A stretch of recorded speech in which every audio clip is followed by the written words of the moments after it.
દારૂ ક્યાં નથી વેચાતો સાહેબ?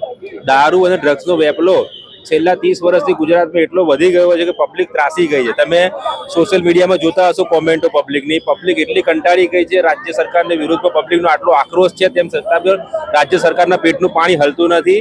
જિગ્નેશ મેવાણી સાહેબે જે આ ઝુંબેશ ઉપાડી છે તે ગુજરાતમાં ઠેર ઠેર સુધી પહોંચાડવાની છે. ઠેર ઠેર જનતા રેડ થવી જોઈએ. આ બધા પ્રોગ્રામો થવા જ જોઈએ.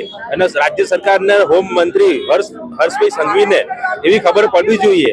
એ જાણવા છતાં બી અજાણ બની રહ્યા છે. અત્યારે એમને એવું છે કે પબ્લિકને ખબર નથી. એક ડરની રાજનીતિ ચાલી રહી છે. એ લોકો એફઆઈઆરો કરાવડાવે છે પોલીસના માધ્યમથી. જે પણ વ્યક્તિ વિરોધ કરવા જાય, જનતા રેડ કરવા જાય, પછી એના ત્યાં તમે રેડ કરો, એને કોઈ પણ આક્ષેપમાં તમે એને પકડો.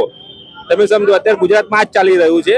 અને આગામી દિવસમાં કોંગ્રેસ પાર્ટી આનો અવાજ બુલંદ કરવાની છે. અને આગામી દિવસમાં અમે ગૃહમંત્રી તો આવું કહી રહ્યા છે કોઈ પણ ચમરબંધીને છોડવામાં નહીં આવે, વરઘોડો તો નીકળશે. વરઘોડા નીકળશે, પણ એ કોના વરઘોડા નીકળશે?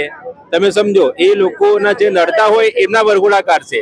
એ લોકો અત્યારે સારા વ્યક્તિઓ જે બોલશે આગળ આવશે એ લોકોને નજરમાં રાખશે ને પછી એમની પર આક્ષેપ કરીને એમના વરઘોડા નીકાળશે. પબ્લિકને ડરાવે છે. ગુજરાત પર ડરની રાજનીતિ ચાલે છે. ગુજરાતમાં તમે સમજો એક્ટિવિસ્ટોને બોલવાનો કોઈ હક જ નથી એવું ભાજપ વાળા સમજે છે. ગુજરાતમાં એટલે કેસ થઈ જાય એવું છે. હા બસ. આજે પેલા મહેતા સાહેબ છે ન્યૂઝ વાળા, એ બોલે છે તો અત્યારે એમની પર 3 ફરિયાદો થઈ ગઈ છે. તમે સમજો. એટલે જગદીશભાઈ મહેતા, તમે કઈ રીતે આ ડરની રાજનીતિનો સામનો કરશો? અમે તો બોલીશું, લડીશું. રાહુલ ગાંધીજીએ સ્લોગન આપ્યું છે ડરો મત, લડો. તો અમે લડીશું, રોડ ઉપર ઉતરીશું. આગામી દિવસોમાં રોડ ઉપર જ છીએ, અમે લડીશું જ.